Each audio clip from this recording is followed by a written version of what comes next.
They laughed when a millionaire with only 3 months to live adopted 5 boys from the streets. Before we begin, tell us where you're watching from. We love seeing how far these stories reach. And if you believe in second chances and the power of unlikely family, and that love can rewrite even the darkest chapters, then this story is for you. The envelope sat untouched on the desk.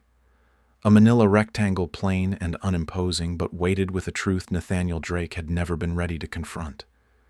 Sunlight streamed through the towering windows of his penthouse office, casting long shadows over polished mahogany and priceless art. But none of it mattered. Not the view of Manhattan sprawling like a kingdom beneath him, not the 6-figure scotch resting beside his elbow, not even the Morgan Gleason sculpture recently acquired for a silent fortune. Only the envelope. The clock on the wall ticked on. It was late, though no one would dare call it a night before Nathaniel said so. He opened the envelope with fingers steadier than he felt and slid out the single sheet. The doctor's handwriting was crisp, precise, unfeeling. Terminal stage, rare progression, non-operable. No definitive timeline. Months, if that. The taste of old fear rose in his throat, metallic and unwelcome. Nathaniel leaned back and removed his glasses. For 58 years he had outrun everything. Poverty, shame, emotion. He had built Drake Capital with blood and precision, forged his name into global relevance. But time, it seemed, had never stopped chasing him. He reached for the scotch and drank deeply, but the aged liquor tasted like dust. His hand dropped to the heavy wood desk palm, open eyes rising to the skyline beyond the glass. Manhattan shimmered with life. Tiny people rushed between glass towers, unaware that one of the men who shaped their economy had just been handed his expiration date. What had it all been, for his wife Elizabeth had died 5 years ago, pancreatic cancer. She was gone within months. He had loved her deeply, but their time had been consumed by strategy meetings and mergers. They had no children by design. Later, they always said, when the empire is stable. Now, there was no more later. He stood slowly and walked to the window, watching the figures below. How many of them were heading home to loved ones? How many had someone waiting for them? The thought pressed down like a weight on his chest. He remembered a different life. A Bronx tenement with mold on the walls. A mother who worked 2 cleaning jobs and still smiled over cold beans and stale bread. A boy who studied under flickering lights with hands red from dish soap. A scholarship to Yale, his ticket out. But somewhere along the way, the boy had died and been replaced by this hollow machine in a tailored suit. The elevator dinged behind him. He had forgotten about the meeting. The board would be furious. Let them be. Nathaniel turned, gathered his coat, and walked to the elevator. But when he pressed the button for the ground floor, he made a silent vow. If his time was truly short, he would not die polishing the walls of a golden cage. The city loomed beneath him, full of strangers, full of noise. Somewhere in that noise was a reason. He just had to find it. That night, the charity gala was unbearable. Crystal chandeliers, caviar and false smiles. The murmurs had already begun. They could smell weakness. He wore a tuxedo that fit perfectly and felt like armor. But armor could not hide the weariness in his bones or the fear in his lungs. Take the long way home, he told his driver as they pulled away from the gala. The man gave a startled look through the mirror. Sir, I want to see the city. Drive through the old neighborhoods. The car turned off Fifth Avenue and headed south, weaving through the narrowing streets. As they passed the edge of the Bronx, Nathaniel felt a strange pull. Left here. Into that alley. Sir, it's not safe. Do it. The driver obeyed. As the car slowed, Nathaniel caught movement in the shadows. He opened the door and stepped into the December night. The cold cut through his coat. Wind bit at his cheeks. And then he saw them. 5 huddled forms under cardboard and blankets. Kids. The oldest looked no more than 15. The smallest couldn't have been more than 7 or 8. They were awake, instantly tense and ready to bolt. The oldest stepped forward, body shielding the rest. We ain't doing nothing wrong, he said flatly. This is private property. but the guy who runs the building said we could crash here till demo starts. Nathaniel raised his hands. Easy. I'm not the police. The boy narrowed his eyes. Then who are you, Nathaniel? He stepped closer. What are your names? Silence. Then the oldest said Zayden. He gestured behind him. That's Ryder and River, he said, pointing at two identical boys with fierce eyes and nimble fingers. Kai and Noah. We're not blood. We stick together by choice. Nathaniel nodded slowly. It's going to snow tonight, he said. I have an apartment nearby. Hot food. Clean beds. You can come. Just for one night. The boys exchanged glances. Suspicion was thick in the air. Zayden's voice was sharp. No strings. None. Stay together. Leave when you want. A pause. Then Zayden nodded. One night. 20 minutes later, Nathaniel Drake, who hadn't let another human into his personal space in 5 years, watched 5 homeless boys step cautiously into his penthouse. The marble floors reflected their hesitant steps. The chandeliers above them glittered like foreign stars. They stood in a tight group eyes, scanning everything. Kitchen stock, Nathaniel said, gesturing down the hall. Bedrooms are through there. Bathrooms on the right. If you need anything, I'll be in the study. He turned to go. But then a small voice stopped him. Why are you doing this? Nathaniel looked back. It was the youngest Noah. His eyes were too big for his small face, his voice too quiet. Because I can. Nathaniel answered, though the words felt hollow. In truth, he didn't fully know. But that night from his study, he heard footsteps on marble and the hum of laughter. And for the first time in years, he felt something warm fill the silence. Not joy, not peace, but possibility. He did not sleep. Instead, he sat by the fire and watched the flames, one hand resting on the edge of his desk. In the morning, he called his lawyers. That was how it began. Not with fanfare, not with a plan, but with an envelope, a detour, and 5 strangers who were no longer strangers. The world would call it a publicity stunt. The board would call it madness. But Nathaniel Drake, a man who had always acted with ruthless precision, had made his most irrational decision yet. And it would prove to be the one thing that gave him life again. The mansion had never felt like this before. Not in all the years Nathaniel Drake had lived in it. Not during the loudest parties or the quietest nights after Elizabeth's funeral. There had always been a coldness, a deliberate stillness in the way it was run. Perfection over comfort. Elegance over emotion. Now, for the first time, there was life in the halls. The sound of mismatched footsteps echoed off the marble floors. A cup clattered against a kitchen counter. Laughter startled, unsure, but real drifted from the living room.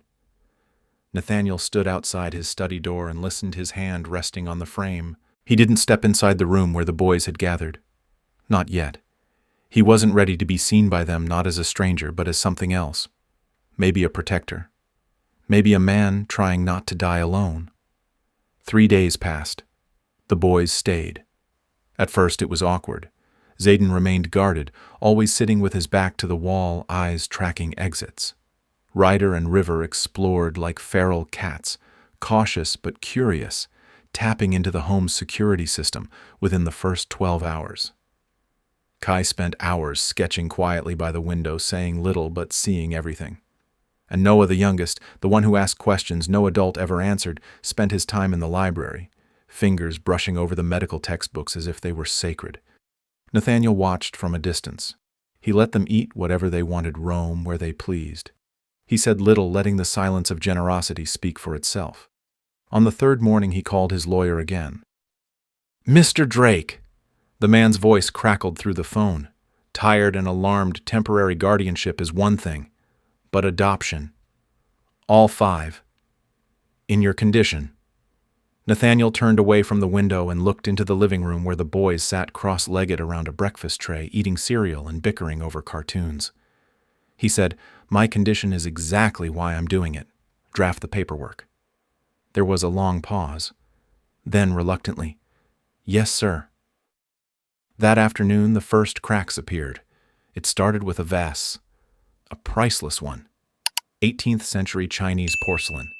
It shattered across the floor after Ryder tackled River during a wrestling match in the hallway. Nathaniel had come out of his study at the sound and stood staring at the wreckage. His voice was low but sharp. Out. Now. The room fell silent. The boys froze. Zayden stood in front of the twins protectively. It was an accident. Nathaniel didn't budge. I said out. Ryder opened his mouth to argue, but Zayden raised a hand. They filed out one by one. That night the mansion was quieter than it had been in days. Too quiet. No footsteps, no laughter, no flicker of cartoons behind the closed door of the entertainment room. Nathaniel sat at the long dining table alone. His untouched dinner sat before him. A glass of wine reflected the chandelier's light. He didn't eat, didn't drink, didn't speak. The next morning the boys ignored him. Completely. No eye contact. No response when he said good morning. No footsteps in the hallway when he moved about. The silent treatment was coordinated, calculated, effective. Nathaniel found it oddly impressive. On the fourth night, he found Noah in front of the locked library door, kneeling with a bobby pin in his hand. "What do you think you're doing?" Nathaniel asked, arms crossed. Noah jumped the pin slipping from his fingers. I wanted to see your books, the ones you keep locked away. You could have asked." The boy looked up at him with guarded defiance. "Adults don't usually say yes to me." Nathaniel stared. The words landed hard. Slowly, he reached into his pocket and pulled out the key. He unlocked the door and stepped aside. "Well, I'm saying yes now." Noah's eyes lit up like a child seeing stars for the first time. He stepped into the library reverently. Shelves of leather-bound volumes surrounded him. He ran his fingers along the spines.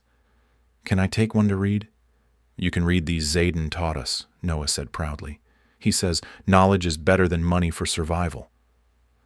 Nathaniel handed him a simplified astronomy book. "Start with this." That night the silence broke. One boy at a time drifted back toward him. Ryder and River returned to the entertainment room. Kai sat at the far end of the dining table sketching again. Zayden nodded once as they passed in the hall. By the end of the week, a rhythm had emerged. Not a perfect one, not without friction, but a rhythm. Nathaniel insisted on structured dinners. The boys tested the limits. Lucas no Kai pushed away a plate of seared salmon one evening. "I'm not eating that." "You'll eat what's served," Nathaniel said evenly. "We didn't ask to come here," Zayden snapped. "Yet here you are," Nathaniel replied in clean clothes with a roof over your heads. The tension in the room turned taut. Then Noah, ever the quiet one, spoke softly. "The last time someone gave us food for free, they called the cops on us when we fell asleep." The words hung in the air like smoke. Nathaniel set down his fork. "That won't happen here," he said quietly. "I promise." There was another pause. Then Noah nodded. "I know you're sick." The sentence landed like a slap. Nathaniel's jaw tightened. "What makes you say that?" "Your medicine cabinet," Noah said. "The way you walk sometimes. The papers you hide when we come in." He shrugged. "People think kids don't notice things." The others shifted in their seats. They knew. Of course they knew. "Is that why you stayed?" Nathaniel asked. Pity Zayden shook his head. His eyes, sharp and bruised by the world, met Nathaniel's. "We stayed because you're the first person who didn't want something from us. Even if it's just because you're dying." The words cracked something deep. Nathaniel let out a laugh. Not forced. Not bitter. A real startled laugh. "Well," he said, "at least we're being honest now." That night, the mansion didn't feel like a cold monument. It felt lived in, alive. Not quite a home, not yet, but something close. Nathaniel lay awake in bed listening, not for the silence that had ruled his life for so long, but for the footsteps, the whispered voices, the creaking floorboards, the beautiful disruptions of a house slowly turning into something more. The next morning his phone wouldn't stop ringing, not with meetings, not with business, with reporters. Somehow, the story had leaked. Terminal billionaire takes in 5 street boys, the headlines screamed. There were photos, blurry shots of them walking into the Waldorf, speculations, theories, accusations of insanity, opportunism, charity gone mad. Nathaniel instructed the house staff to ignore every call. That evening, as he helped Noah tie a crooked bow tie, he noticed how each boy stood stiffly in their tailored suits. Still rough around the edges, still wild-eyed and unpolished. But they stood taller than they had before. "Why are we going to this thing again, Thomas, or no, River?" asked, tugging at his collar. "Because it's important," Nathaniel said, "and because people are talking." Zayden glanced at him unreadable. "And you want them to see what you see." At the gala, the whispers were louder this time, not even trying to be discreet. Nathaniel arrived with 5 boys at his side. The chandeliers glittered overhead. The champagne flowed. But the looks were dagger-sharp. Victor Harlan approached, all polished teeth and fake charm. "Nathaniel," he said smoothly, "how charitable of you to bring your project tonight." Zayden stiffened beside him. "They're my sons," Nathaniel replied evenly. "Not a project." "Of course," Harlan said, his smile sharpening, "though I wonder if the board shares your paternal enthusiasm, especially in light of your health." Nathaniel's eyes narrowed. "My health is my business, and a public company's leadership," Harlan replied, "is everyone's business." He turned to the boys. "And what do our street entrepreneurs think of high finance? Found anything worth pocketing yet?" Zayden stepped forward. "Actually, sir, I've been studying Drake Capital's reports. Your firm's debt-to-equity ratio is concerning." The room went still. Harlan's smile dropped. "Watch your tongue, boy. You don't belong here," he added. "Neither does most of your portfolio's performance," Zayden answered coolly. Nathaniel felt a fierce swell of pride. Harlan's hand twitched as if he might lash out. But before anything could happen, Nathaniel stepped between them. "My son," he said, emphasizing the word, "has a talent for numbers. You'd do well to listen." As they turned to leave, Noah glanced back. His voice rang clear through the hall. "You think we're using him because he's dying, but you're the ones who left him alone when he got sick." The silence that followed was louder than applause. Nathaniel Drake, for the first time in decades, walked out of that ballroom not as a king among merchants, but as a man with 5 sons at his side. And for the first time, he didn't feel alone. He felt like he had something to lose, something to protect, and that changed everything. The morning after the gala, the sun rose on a different kind of silence. Not the cold silence that used to fill Nathaniel Drake's mansion. This one was warm, steady. The kind that followed something brave. The kind that came after being seen and heard and still standing tall. The boys moved slowly through the house that day, quieter than usual. Their suits now hung carefully in their closets, the polish from the night before fading into memory. Nathaniel sat at the kitchen table with his hands wrapped around a cup of tea, untouched. His thoughts swirled. He had seen their faces last night. The boys' eyes had held a strange mix of defiance and hope, pride and hurt. They had faced a room full of wolves and walked out stronger than they went in. And for the first time in his life, Nathaniel had not been alone in the storm. It was Kai who broke the quiet. He entered the room barefoot, holding his sketch pad close to his chest. He glanced at Nathaniel, then sat down across from him and opened the pad. He turned it around. On the page was a drawing, elegant, haunting. It was the ballroom, the chandelier dripping light, the sea of judgmental faces, and in the center, 6 figures standing shoulder to shoulder, 5 boys and a man. "You saw all that?" Nathaniel asked. Kai nodded. "I remember everything," he said softly. Nathaniel leaned back, surprised by the boy's voice. Kai rarely spoke. It was a good drawing. Kai shrugged. It was a true one. Later that afternoon, Nathaniel found Zayden in the library, poring over financial reports he must have pulled from the archives. "You understand those?" Nathaniel asked, genuinely surprised. Zayden didn't look up. "Numbers make sense. People don't." That made Nathaniel chuckle. That's true, he said. Too true. Your company has long-term issues, Zayden said matter-of-factly. You're too leveraged in volatile sectors, too exposed. We've been profitable for 20 years, Nathaniel replied. Not the way we could be, Zayden answered. Nathaniel watched him a moment longer. What would you do differently? Zayden finally looked up. Teach me. I'll show you. By the end of the day, Nathaniel had a new idea, something wild. He gathered the boys in the great room where the fire was lit and the couches were deep enough to swallow them whole. We need to make something clear, he began. You are not guests anymore. This isn't a shelter. This is your home if you want it to be. Ryder leaned forward. You mean like forever I've filed the paperwork. All 5 of you. You'll be my legal sons, if you agree. Silence. Then River said softly, Even if we screw up again, especially then, Nathaniel said. Families fight. Families heal. That's how it works. Zayden stared at him, expression unreadable. You're dying, he said, not unkindly. Why do this now? Because I don't want to leave the world the way I found it, Nathaniel replied. And because I want my last days to matter. To someone. To you. It was Noah who got up first. He walked across the room and climbed onto Nathaniel's lap like a child who'd never been allowed to before. He wrapped his arms around his neck and whispered, Okay. One by one the others followed. No grand speeches, just nods, just eyes that said they finally believed it. They were a family now, unfinished, imperfect, but real. Nathaniel made a decision that week. If the world would not accept his sons, they would change the world. We're hosting a dinner, he announced at breakfast the next day. Here. At the mansion.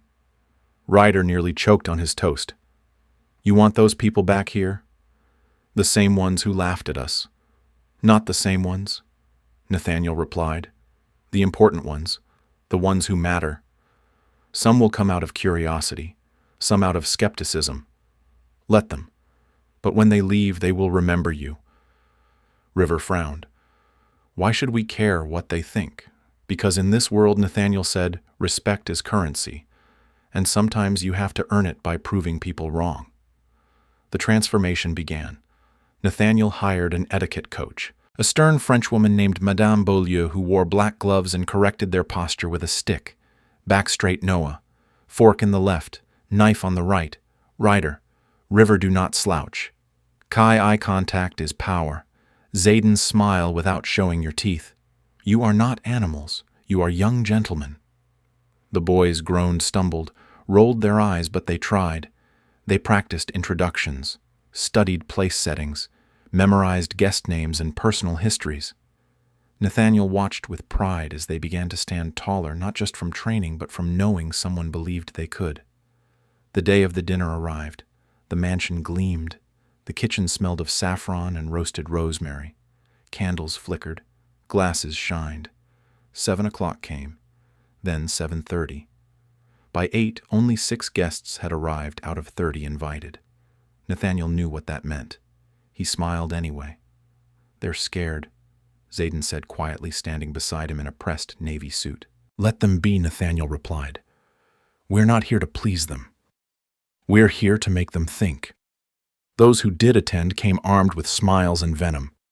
Every question was directed to Nathaniel, every compliment carefully veiled. When Kai accidentally knocked over a glass, the laughter was stifled but present. When River stumbled over a toast, a hedge fund manager snorted behind his napkin. But the worst came during dessert. A woman named Regina Whitmore, wife of a major investor, spilled red wine across Kai's jacket. Oh dear, she said with false sweetness. Clumsy me. But silk suits are wasted on those not raised to wear them. Don't you think Nathaniel saw the pain flash across Kai's face before he masked it? He stood quickly, but didn't speak. That was when Nathaniel rose glass in hand and tapped his spoon against it. The room quieted. Thank you all for coming, he said. Truly, tonight has been educational. For my sons, and for me. Murmurs rippled. I invited you here thinking we needed your approval. I was wrong. What we needed was clarity, and tonight you've provided it. He paused, setting his glass down. Some of the finest suits in Manhattan cover the poorest characters. Audible gasps. "This dinner is over," he said. "James will show you out." The guests filed out, some fuming, others ashamed. When the door closed, the boys sat at the long table in stunned silence. Noah looked up with wide eyes.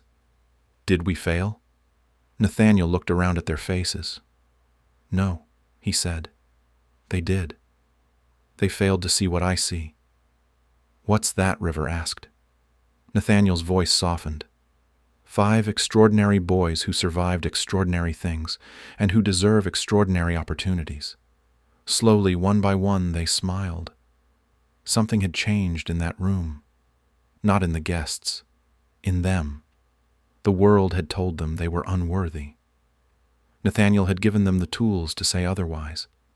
The next day, the mansion underwent another transformation. The formal sitting room was replaced with oversized couches, and a music speaker Zayden insisted was vintage gold.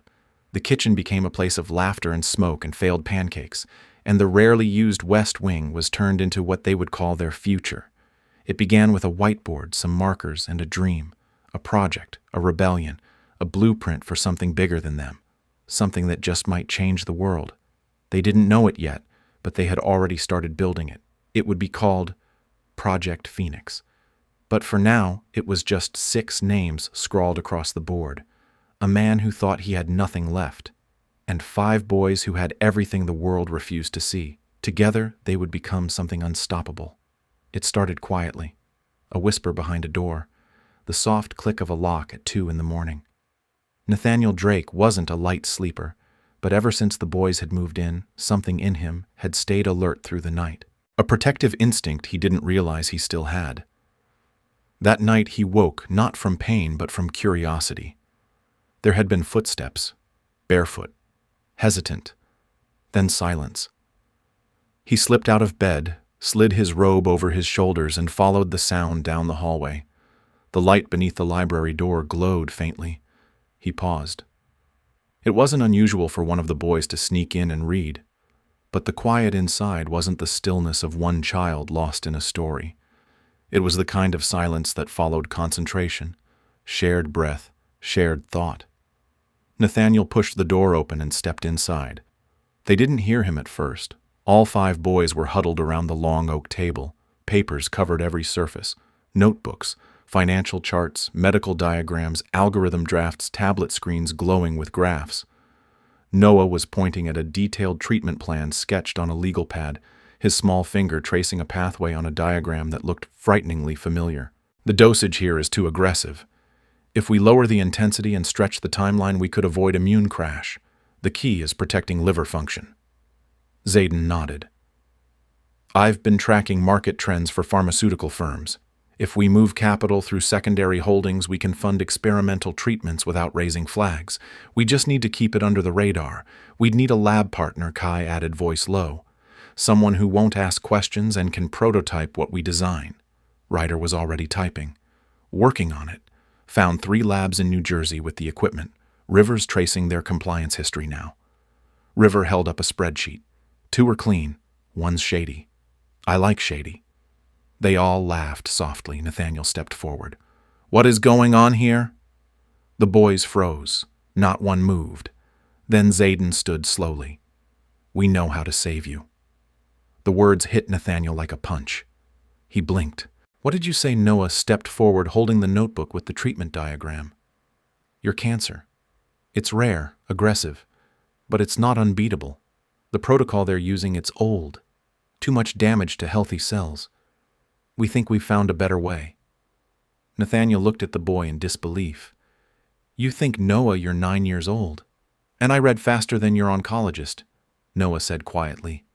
"I don't play video games. I read medical journals. It started in waiting rooms, then shelters. I memorized everything I could. The body is just a system. Systems can be fixed." Nathaniel sat down slowly in the armchair nearest the fire. He looked at Zayden. "You've been doing this. All of you." "Why?" "Because time is running out," Zayden said. "And because you gave us a home. You gave us a chance. We're giving you one back. Your children. We're survivors," River said. Kids like us don't make it unless we're useful. We learned fast. Kai held up his sketch pad. It wasn't art this time. It was a detailed rendering of a prototype machine, a modified infusion system. I can replicate any design. I've been drawing since I could hold a pencil. I used to trace diagrams at clinics when I was waiting for my turn. I didn't know what they meant until Noah explained them. Now I design better ones. Ryder pointed at the tablet screen. We're not just trying to help you. We're building something, a system, a model, a new way to treat people no one invests in. Nathaniel stared at them all, at the intensity in their eyes, at the raw, fragile brilliance glowing under the surface. How long have you been planning this? Since the night we came here, Zayden said. We knew who you were. We saw your face in the paper. We knew your diagnosis from the bottle labels in your bathroom. At first we stayed because it was warm. But then we realized we could do something here. Not just survive, change things. And what if I had turned you out? We would have left, found someone else, found another way. Nathaniel rubbed a hand over his face. You used me. No, Noah said. We saw you. You looked like you had everything but hope. We knew that feeling. The fire crackled behind them. The silence returned, but it wasn't cold. It was weighty, full of something unspoken. Why not just wait, Nathaniel asked. You're all in my will now. You'd inherit everything. Zayden met his eyes. Because we don't want your money. We want you. The words were simple, devastating. You're the first person who looked at us and saw more than a problem. You saw potential. We're just giving it back. Nathaniel sat there for a long time. Then he said the only thing he could, show me. And they did. Dawn was just breaking when the library doors finally opened again. Nathaniel stood in the hallway, the boys beside him. Their shadows stretched long across the polished floors. That morning he canceled his board meetings. He called his doctors. He made arrangements. Private lab access, off-book clinical testing, a new medical wing constructed within his own mansion. The name they chose together, Project Phoenix. In the days that followed, the mansion transformed again. Rooms were repurposed, security tightened. The twins rigged a surveillance system that even his IT team couldn't crack.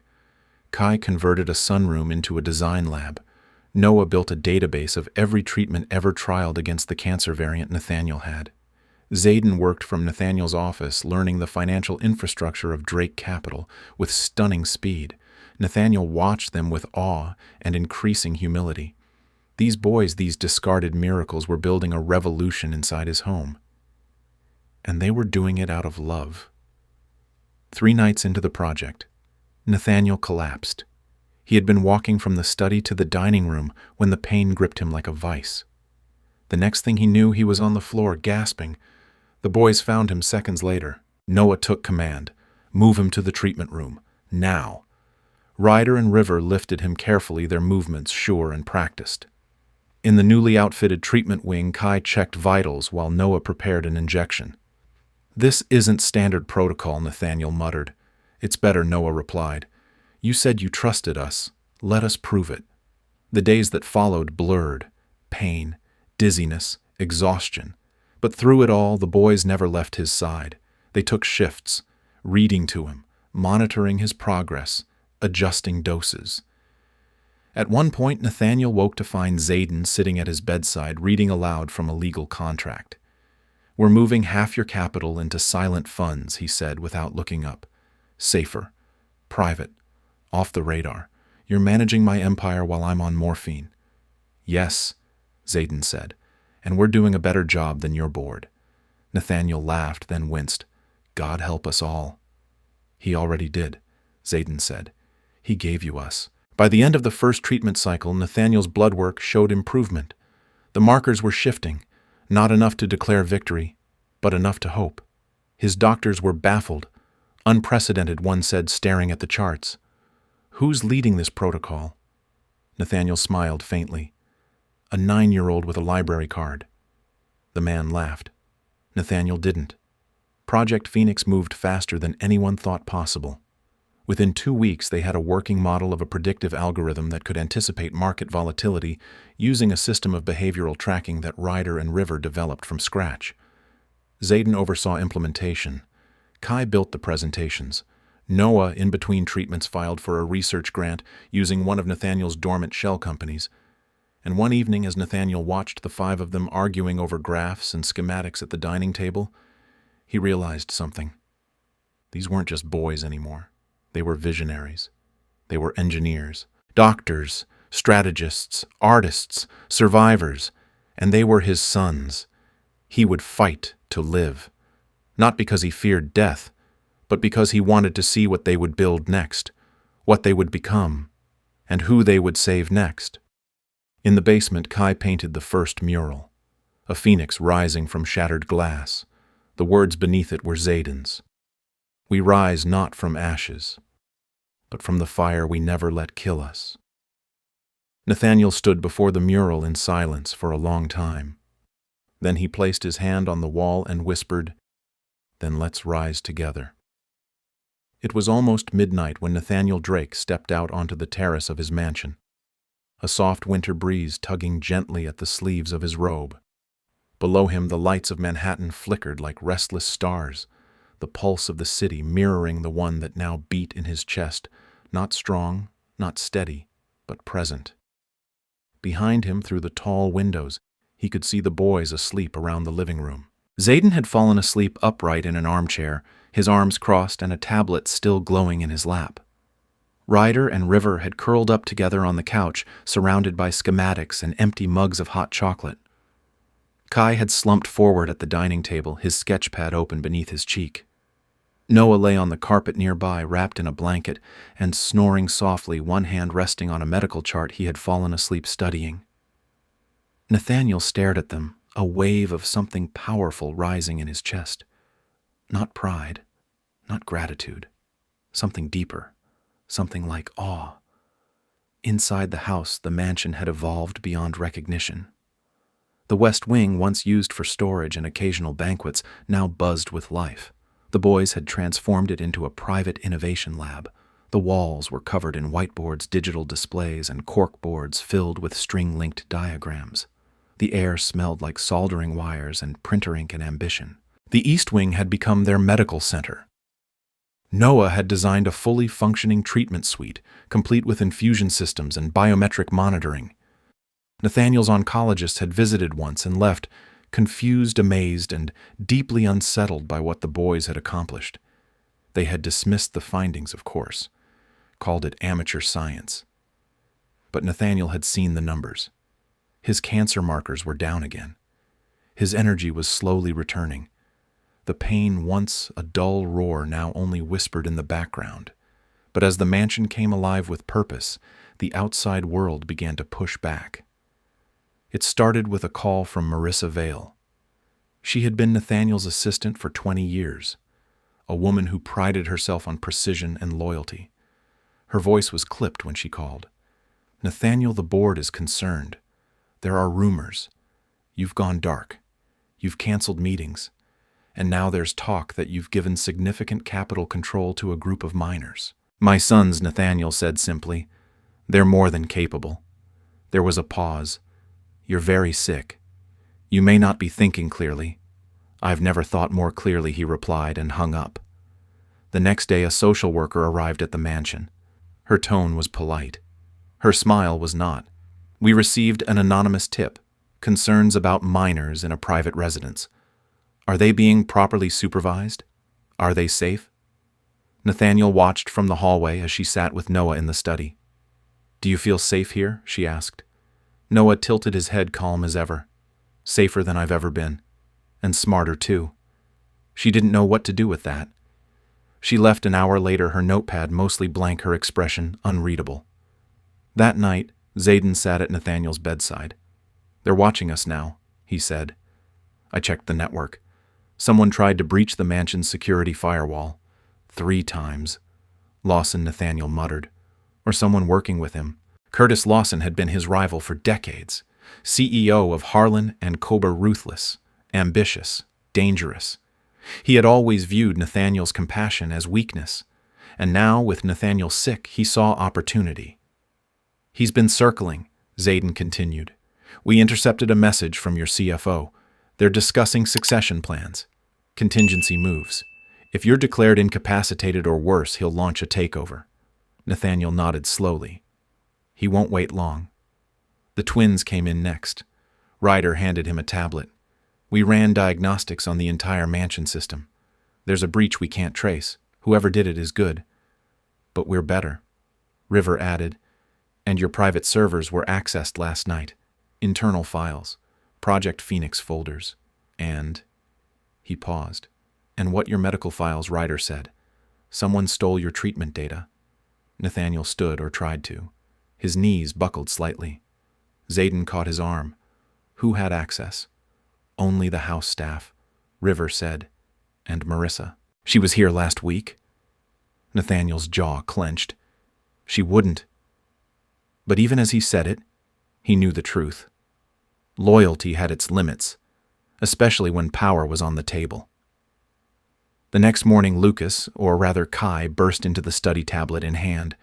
"You need to see this," he said breathlessly. He played the security footage. It showed Marissa entering Nathaniel's room while he slept. She took his phone, opened drawers, photographed documents, returned everything carefully. Then she left. "Timestamp?" Nathaniel asked. 3 nights ago," Kai said. "Right after her last visit." "She took the real data," Zayden said grimly. "They have our research. They know we're close to something. And they'll use it against us."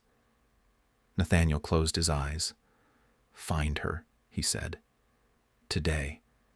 They found Marissa at the Drake Capital headquarters, sitting in his old office, dressed in gray, composed. She didn't flinch when security escorted her to the private conference room where Nathaniel waited. "Why?" he asked simply. She didn't pretend. "I gave you 20 years. I was there when Elizabeth died. I held this company together while you grieved. And now you hand everything to 5 street kids." "They're not just kids," Nathaniel said. "They're the future." "I was supposed to be the future," Marissa snapped. "I earned that." "You gave it away. So you gave our research to Lawson." She hesitated, then nodded.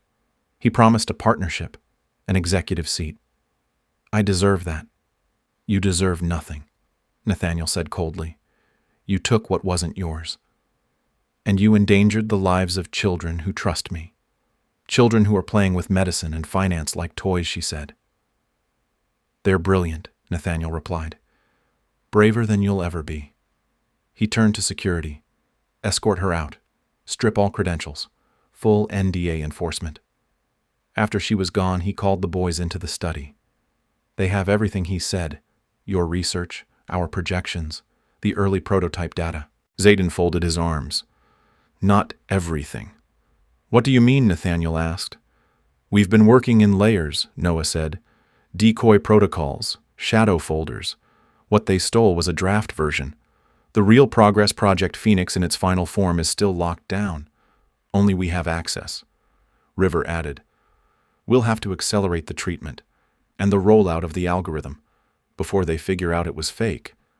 Nathaniel looked at them all sitting around the library table where this had begun. Their faces were sharper now, older, wiser, still children but not innocent, not anymore.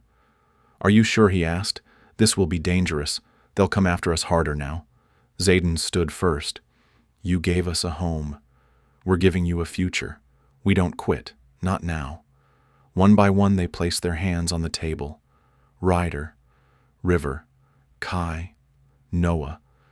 Then finally Nathaniel placed his hand on top of theirs. "Then we fight," he said quietly. "Together." What they didn't notice was the blinking red light on Nathaniel's old phone left untouched on the side table. A message had been sent, a recording uploaded. Someone had been listening, watching, waiting. But the boys didn't know. Not yet. And Nathaniel didn't care. Not anymore. Because in that moment, surrounded by the only family he had ever truly known, he had made a decision. He would not die quietly. Not when there was something left to build. Something left to protect. And for the first time in a long time, he wasn't afraid. He was ready. Whatever came next, they would face it together. A man once afraid of legacy had now built one out of love, courage, and 5 unbreakable souls who refused to be forgotten. The storm came faster than any of them expected. 2 days after Marissa's betrayal and the discovery of the data breach, Nathaniel Drake collapsed on the marble floor of his West Wing hallway. One moment he had been walking with purpose, discussing logistical timelines with River about the Project Phoenix rollout, and the next, he was gasping for air, his knees buckling beneath him like the weight of everything they were building had finally crushed his body. It wasn't just the pain this time. It was his body quitting. All at once, like it had decided to betray him just as the world outside their sanctuary was sharpening its knives. Noah was the first to reach him. Then Ryder. Then the others came running. Get him to the treatment suite. Noah barked, his voice more command than plea. They lifted Nathaniel carefully, the practiced teamwork of 5 boys who had long since stopped being just boys. In the sunroom-turned-treatment center, Kai dimmed the lights and laid out medical tools with trembling precision. River activated the biometric scanner. Zayden stood just inside the door, frozen jaw clenched as he watched the man who had become their anchor struggle to breathe. The private doctor arrived in under 20 minutes. "This is not sustainable," he told them sternly, as Nathaniel lay sedated on the converted hospital bed. "His vitals are dangerously unstable. The treatment he's undergoing is experimental. We don't even have peer-reviewed data on this protocol. But it's working," Noah argued. "Look at the markers. His white blood cell count. His immune response. It's all stronger than it was 2 weeks ago. He needs a hospital," the doctor replied. "A proper facility. Not some lab built by teenagers in a penthouse." Nathaniel stirred. His voice came out weak but clear. "No hospitals. They'll take control. They'll shut it all down. I stay here. This could kill you," the doctor warned. "Then I die on my terms," Nathaniel replied, "with my sons beside me, not in some sterile hallway under fluorescent lights while men in suits fight over my corpse." The doctor hesitated. Then he left, murmuring something about forms and legal risk. That night, Nathaniel slept heavily while the boys stood watch in turns. Zayden sat beside the bed as the monitors beeped softly. "You don't get to die," he whispered. "Not now. Not before we finish what we started." Ryder brought him tea. River brought updated security schematics. Kai brought sketches for a new prototype. Noah just sat in silence, holding Nathaniel's hand, murmuring numbers under his breath like a prayer. By morning, Nathaniel opened his eyes. He was pale, sweating, but alive. The relief that filled the room was wordless but palpable. "Progress," he asked hoarsely. 18% improvement on the immune pathway," Noah replied. "Pain management holding. But we need to adjust the vitamin delivery. Your liver's under stress." "Do it," Nathaniel said. "And what about Lawson?" Zayden stepped forward. "Lawson is making his move. I checked your inbox. He's scheduled a closed-door emergency session with 3 of your major shareholders. He wants to force a vote of no confidence, remove you, and slide into your seat before anyone can react." "How long?" 2 days, maybe less." Nathaniel sat up slowly. His voice steadied. "Then it's time to go on offense." By noon, the mansion transformed again. The basement level once used for mechanical storage was now a command center. Ryder and River worked non-stop to isolate the digital perimeter. Security Protocol Alpha, River said as he keyed in the final command. "Mansion systems isolated from external networks. We're off-grid now. No data in or out except what we allow," Ryder added. "We'll know who's listening before they even think of it." In the treatment wing, Noah prepped for the next infusion. "We'll begin phase 2 today," he said, scanning the protocol. "Stronger dose, faster recovery, but the side effects will be rough. You're going to feel worse before you feel better." Nathaniel looked him in the eye. "I trust you." The boy nodded, serious beyond his years. "Good. Because I won't let you die." Kai rolled in a new design on a wheeled cart. It was a modified delivery system for the treatment, sleek, efficient, and engineered using parts scavenged from spare tech the twins had stripped from Nathaniel's old servers. "This targets only damaged cells," Kai explained. "Less collateral damage.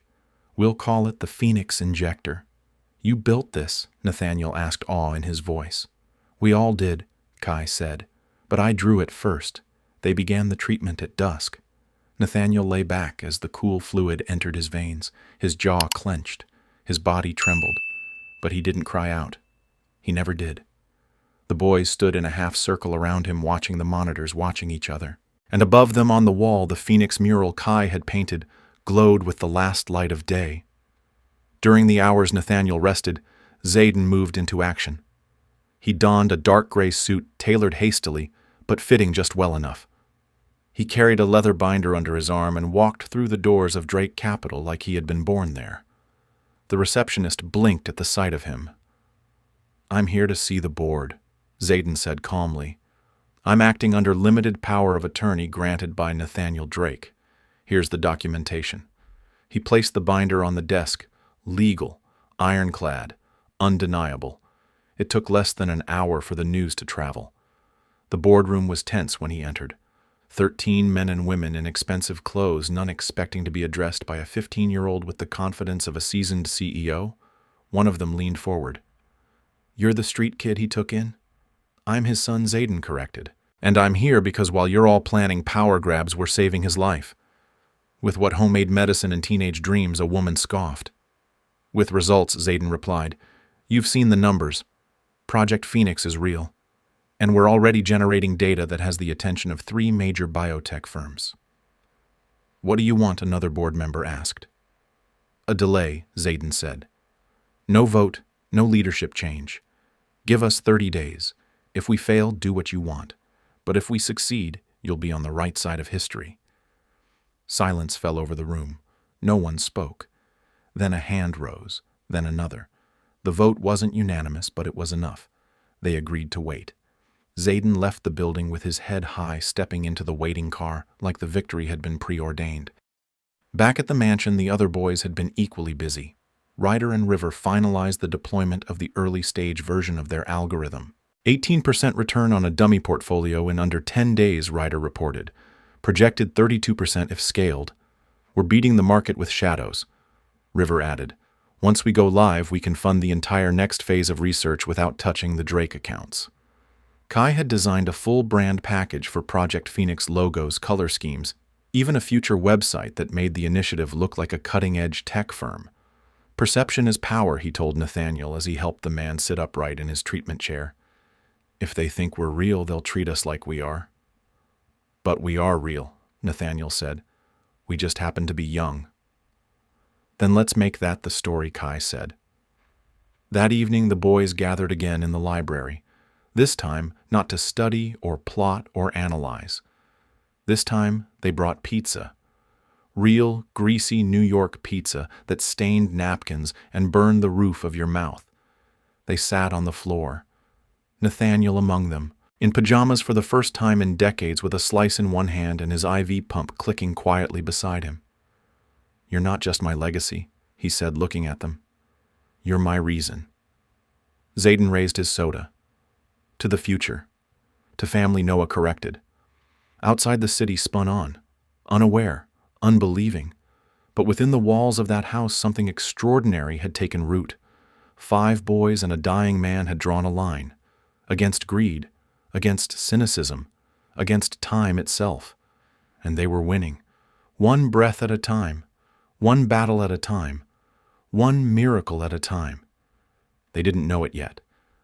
But the greatest test was still coming, and this time the world wouldn't just watch. It would come for them. It began with a whisper on the news, a single line on a financial blog buried between speculation pieces and investment chatter. But to those who paid attention, it was a siren. Drake Capital had withdrawn major holdings from the energy sector 72 hours before an industry shakeup sent oil stocks plummeting. No one saw it coming except the algorithm Ryder and River built. That one shift sent ripples through Manhattan's financial elite. Then came the second move, a significant short position on a failing tech conglomerate taken just before a class action lawsuit dropped. The timing was uncanny. The return was massive, and suddenly every analyst on Wall Street was asking the same question. What was Project Phoenix? By the time reporters began staking out Drake Tower, the whispers had become roars. Sources inside the company say, Nathaniel Drake has handed control of his empire to a team of teenage protégés. Rumors of a private AI-driven hedge model codenamed Phoenix are surfacing. Drake's health in question. Who's really running the company inside the mansion? The boys were already preparing for the next phase. The treatment was working. Nathaniel could sit through brief meetings now and even walk without assistance for several minutes at a time. His voice, still scratchy, carried weight again. "They're going to come for us," he said, during a strategy meeting around the long dining table. "Not just Lawson. Everyone who fears what they don't understand. They'll twist the truth, turn the world against you, against us." "Then we control the narrative," Kai said, tapping through a set of graphics on his tablet. "We have the brand. We have the results. What we need is a story. Something bigger than charts and percentages," Zayden added. "Something human. If we want the world to see us as more than anomalies, we show them what this means, why it matters." That same week, a feature article dropped on one of the country's top digital media platforms. The headline was impossible to ignore. 5 formerly homeless boys are quietly saving the life of a dying billionaire. And maybe the world. It was elegant, poised, strategic. It included carefully chosen photos, Noah studying a complex chart with a stethoscope around his neck, Ryder and River in front of a glowing wall of code, Kai sketching medical equipment with a precision that rivaled a blueprint, Zayden in a conference room with executives twice his age. The piece didn't just tell their story, it validated it. Cautiously, powerfully, it went viral in under 24 hours. With attention came scrutiny. With scrutiny came danger. That Thursday, the mansion's perimeter sensors detected a black SUV idling 2 blocks away for over 45 minutes. River and Ryder scrambled to the security room. External audio drone activated, River said, fingers flying across the keyboard. Ryder tapped into the live feed. "They're not press," he muttered. "They're scanning RF signals, trying to find our network entry point." "Lock us down," River said. "Full isolation mode." Inside, Nathaniel sat with Zayden reviewing a new grant proposal for expanding Phoenix into pediatric research. "We can use the data we've collected," Zayden said. "Noah's revised protocols have implications beyond cancer, especially in immune-compromised children." Nathaniel nodded. "Submit it. Under our quiet shell firm. Let the results speak louder than the source." That night they received a message from a private channel. It was encrypted, but Ryder cracked it in minutes. The sender was anonymous. The message short. "You're making enemies. Powerful ones. Be ready. They won't attack the system. They'll attack the story." Attached was a screenshot. A leaked internal memo from Harlan and Comer, Curtis Lawson's empire. It outlined a media strategy. The target: discredit Nathaniel, discredit the boys, paint the entire operation as reckless, frame Project Phoenix as a danger to public health. "They're going to spin it," Kai said. "They'll say we're experimenting on him, that we're just desperate kids gambling with a dying man's life." "We fight back with truth," Nathaniel said. "You've done the work. We show the work." But the first real strike came the next morning. A television host on a national morning show ran a segment titled, "Billionaire or Broken is Nathaniel Drake, being manipulated by street kids with big ambitions." The footage was cruel. Grainy photos of the boys arriving at charity galas, close-ups of Nathaniel in his weakest moments taken by drones or long lenses. The segment included expert commentary from a biotech executive connected to Harlan and Co., who called the boys' research a dangerous game of science fiction fantasy. The narrative was spreading, and it was ugly. Noah watched it in silence, his eyes flicking to Nathaniel's pale face as the host questioned the ethics of letting children manage medical treatments. "I don't like how it feels," Noah said softly. "Being called a liar, a threat, like we're some kind of disease. That's what fear does," Nathaniel said. "It calls hope a threat." The boys responded. Not with anger, not with threats, with brilliance. Zayden published a white paper under a pseudonym detailing the science behind the modified protocol they were using. It was clean, cited, rigorous. When reviewed by a respected independent lab, it was deemed innovative, promising, and worthy of controlled study. River launched a secure public dashboard showing real-time anonymized data from Nathaniel's treatment. Kai produced a short animated explainer on how the Phoenix model was built. It racked up over 1 million views in 3 days. Still, the attacks escalated. Curtis Lawson made his first public statement on the matter. "We're witnessing a tragedy," he said in a calm, mournful tone. "A powerful man taken advantage of in his most vulnerable hour. It's not about innovation. It's about safety and accountability." Zayden turned off the television and looked at Nathaniel. "He's setting the stage. He's about to move. Let him," Nathaniel said. "We stay the course." And then the inevitable happened. An emergency shareholder meeting was called. The agenda was leaked before the official invitation went out. Item 1, a motion to remove Nathaniel Drake as CEO on grounds of mental incapacity and medical endangerment of minors. The boys gathered in the library. The fire crackled. The room was quiet. "This is it," River said. "If they vote him out, Lawson takes over. Everything we've built could be wiped in a week. The research, the algorithm, the treatment," Ryder added. "He'll bury it all." Kai looked at Nathaniel. "We can still walk away. Find another way. Go quiet."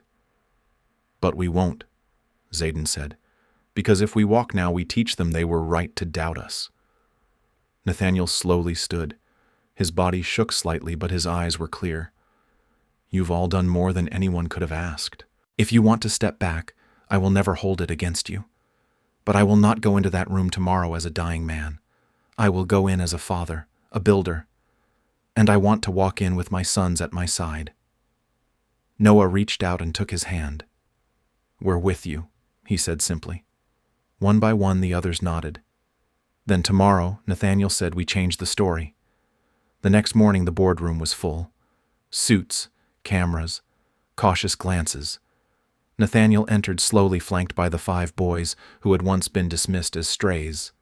Now they were dressed in crisp jackets, carrying portfolios and tablets, walking with poise that made even the coldest board members pause. Zayden presented first. He explained the origin of Project Phoenix, its method, its results. Ryder and River demonstrated the algorithm live, showing predictive models that had already outpaced Wall Street standards. Kai showed prototype medical devices already in development with 2 partner labs. Noah read Nathaniel's latest blood panel, his voice steady. "Cancer markers down 63%, organ function improving, pain levels reduced by over half, all from a protocol you said couldn't work."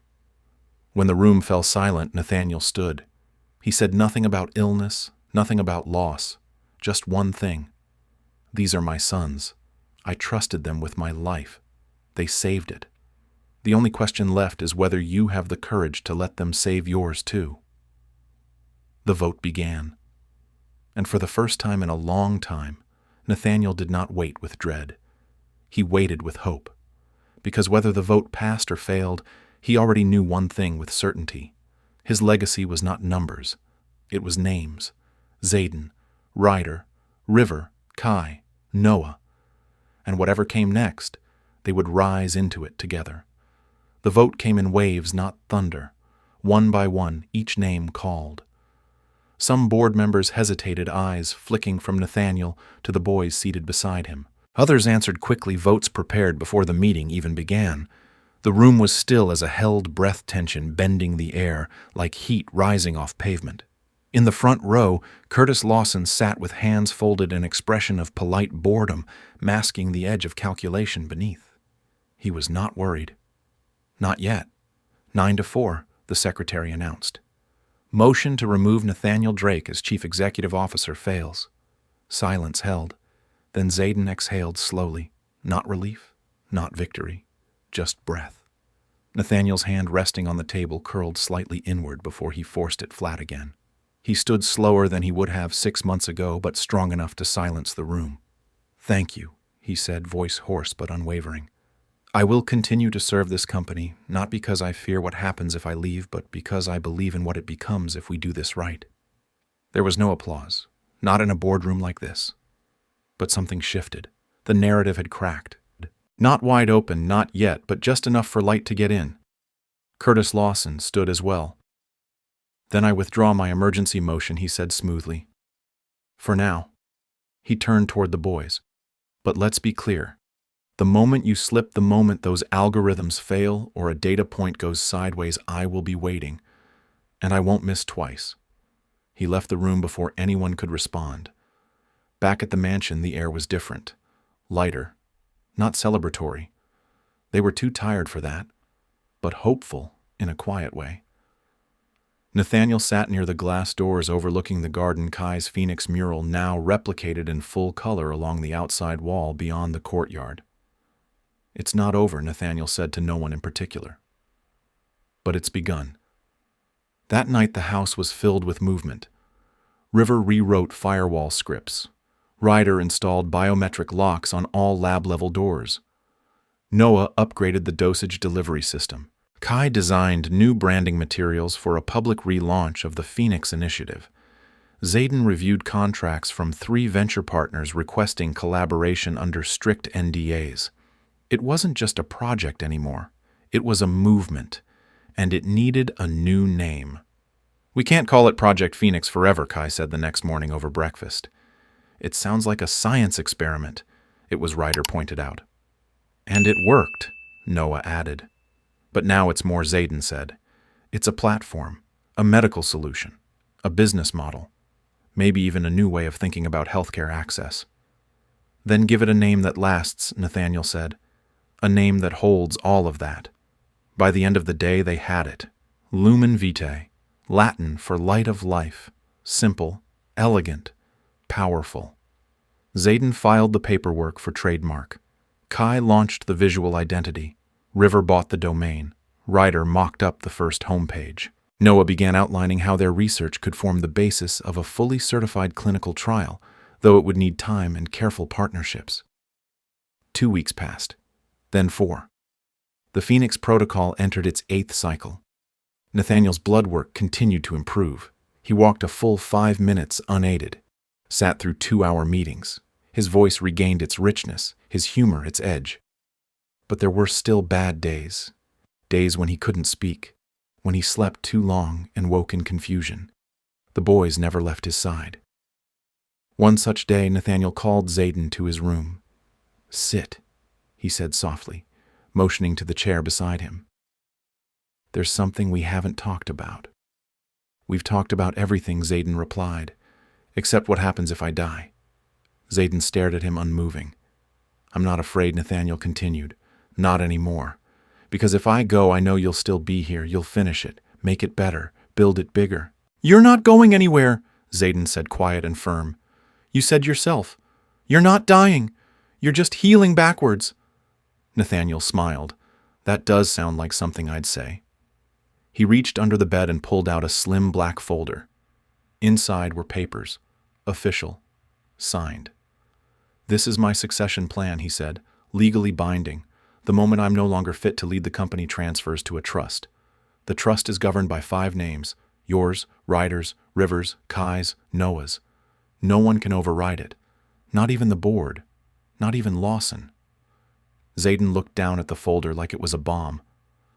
"Why would you do this? Because I believe in you," Nathaniel said. "Because you saved my life. Because legacy is not about money or buildings or names etched into stone. It's about impact, about choosing something that matters and refusing to let it die." That night the boys sat around the fire pit in the back garden. No laptops, no papers, just marshmallows and late summer air and the weight of everything they had been through. "Do you think we're doing the right thing?" Kai asked quietly. "I mean really right. Not just smart." But good Noah poked the fire with a stick. "We gave a dying man more time." "That's good. We turned stolen tech into something that helps people." River added, "That's good." "We didn't lie," Ryder said. "We just built something no one else believed in. And maybe we still have more to prove," Zayden admitted. "But I think this us, it matters." The next morning, Nathaniel received a letter. A real one, handwritten. From a mother whose daughter had received experimental treatment derived from a Phoenix-adjacent formula now being tested in a partner lab. "She is walking again," the letter read. "She smiled today. First time in months. I don't know who you are or how you found this path, but thank you. Nathaniel handed the letter to Zayden. Frame it, he said. Front hallway. First thing people see when they walk in. Word spread. Quietly.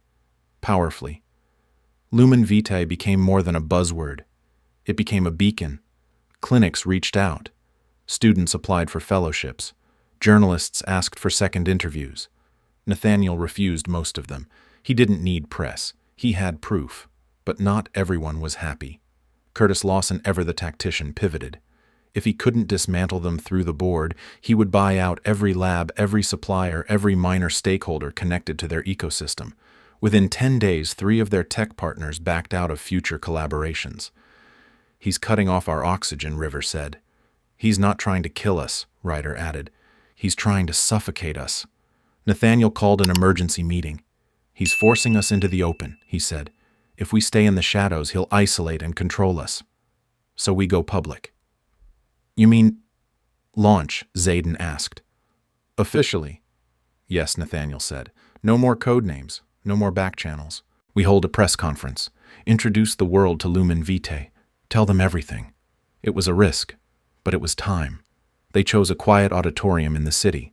Nathaniel insisted on walking onto the stage himself. The boys flanked him, dressed simply, speaking plainly. They did not read from scripts. They told the truth. About loss, about risk, about building something from nothing. They shared results, shared vision, shared hope. When it ended, the room was silent. Then one woman stood, then another. Then the entire audience rose, not in applause, but in acknowledgement, in understanding. The next day, Curtis Lawson called a press conference of his own, but no one cared, because the story had changed. The story was no longer about power or money or succession. It was about light and life, and what could happen when the world stopped waiting for permission and chose to believe in something better. That night, Nathaniel sat beneath the stars with his sons. He felt tired, yes, but not in the way he used to. He felt the weight of time, but also its gift. We did it, he said. No, Zayden corrected. We're just getting started. And they were right. Because when a man with 3 months to live adopts 5 boys from the streets, the world may laugh at first. But what the world forgets is that sometimes laughter is just the sound of something beautiful beginning. And this was only the beginning. Thank you for walking this journey with us. If this story moved, you let us know in the comments. We read every word. And if you believe that family is not always who you're born to, but who shows up, who stays, and who builds something beautiful from broken pieces, then this story was for you. Subscribe to our channel and tap the notification bell so you never miss a story like this one. Your next emotional journey is just a click away. Tap the video on your screen now. We promise it's one you will not forget. Thanks for being here. We'll see you in the next story.